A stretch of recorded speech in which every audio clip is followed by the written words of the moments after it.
بسم الله الرحمن الرحیم. الحمد لله والصلاة والسلام علی رسول الله و علی آله و اصحابه و من والاه. اما بعد، امام بخاری رحمت الله علیه در صحیح خود در کتاب قربانی آن گفتند که باب الاضحیه للمسافر و النساء، باب درباره قربانی به شخص مسافر و زنها.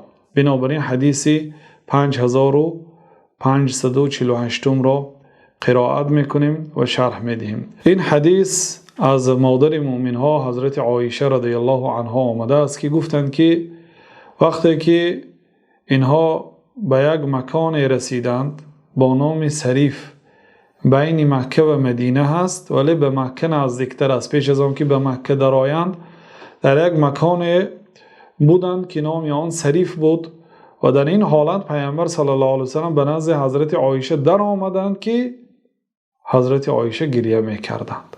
بعد پیامبر صلی الله علیه و سلم پرسیدند که به تو چی شد؟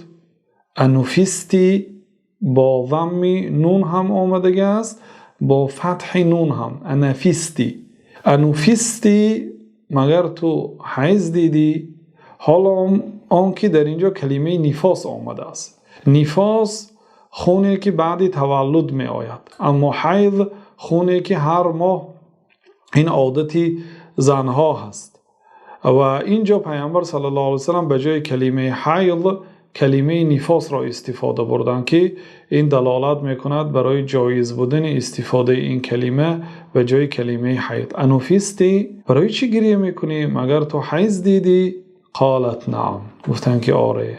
بعد پیامبر صلی الله علیه و سلم همچون تسلیه، یعنی همچون یک دلبرداری گفتند که این هذا امر كتبه الله علی بنات آدم، این یک امر است که الله تعالی این را به دختران حضرت آدم حتمی گردانیده است. یعنی این خاص تو نیست که تو به این گریه کنی، این به تمام دختران حضرت آدم علیه السلام الله تعالی این را تقدیر کرده است. خلاصه حضرت عایشه را پیامبر صلی الله علیه و سلم دلبرداری کردند، گفتند که این یک چیزی است که الله تعالی برای تمام دختران آدم این را حتمی کرده است، یعنی پروا نکن. فقضی ما یقضی الحج، تمام آن عملهایی که حاجی ها اجرا میکنند اجرا بکن. لبیک اللهم بگو، به مینا رو، به عرفات رو، به مزدلفه رو، به سنگ پرتایی رو، همه عملها رو اجرا کردن گیر، غیر الا تطوفی بالبیت، فقط که در اطراف خانه کعبه طواف نکن.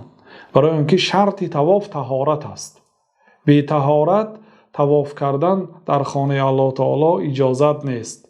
اگر کسی طهارتش شکند باید برآمده طهارت میکند و طواف میکند. طواف یکی از شرطاش طهارت است و شخصی که حیض میبیند یا نفاس میبیند برای اینها طواف درست نیست. منتظر میشود تا اندمی که از حیض پاک میشد پس آن طواف میکند. دیگر عملهای حج را زن حاجی اجرا کردن میگرد. فلما کنا بمینا، حضرت عایشه میگویند که وقتی که ما در مینا بودیم اتیت بلحم بقر، به نزد من گوشتی گاو آورده شد و قلت یا ما هذا، گفتم که این چی است؟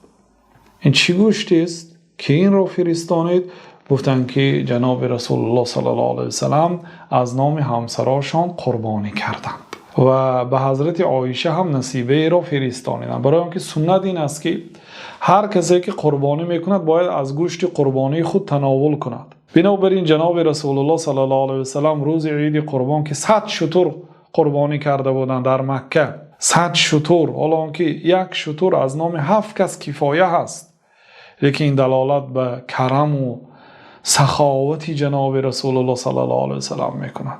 پیامبر صلی الله علیه و سلم وقتی که 100 شتر قربانی کردند گفتند که از هر یک شتر یک قطعه گوشت به داخل یک دیگ کلان پرتافته شود.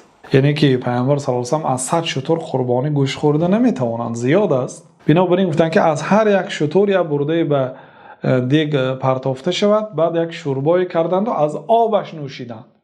این دلالت میکند که هر یک شخصی که قربانی میکند باید لقمه از قربانی خودش تناول کند. علل خصوص بعد آمدن از نماز عید دهان خود را با گوشت قربانی کشاید. و همین گونه به حضرت عایشه هم فرستانیدند و نماینده پیامبر صلی الله علیه و سلم گفتند که پیامبر صلی الله علیه و سلم از نام همسرانشان قربانی کردند و همسرانشان اون وقت 9 نفر بود و همه زنهایشان جناب رسول الله صلی الله علیه و سلم یک گاو را قربانی کردند، حالا آنکه یک گوسفند از نام یک مرد و عائله‌اش کفایه است.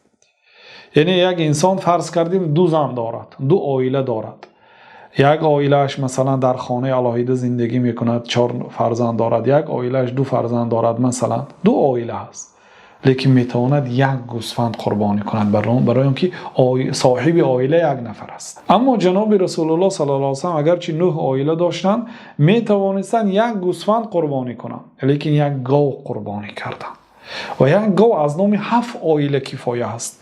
چطوری که شتر هم یک شتر از نام 7 عائله کفایه است، یعنی 7 مرد یک جایه شده مبلغ جمع کرده یک شتر را کشته از نام 7 کس قربانی کرده، بعد گوشت‌هایش را بین همدیگر تقسیم کنه، اجازت است. اما گوسفند فقط از نام یک عائله می شود. این دلالت به کرم و سخاوت پیامبر صلی الله علیه و سلم میکند که یک گوسفند نکشتند، یعنی 7 یکی گاو را نکردند و یک گاو مکمل را کردند صلوات الله و سلام علیه.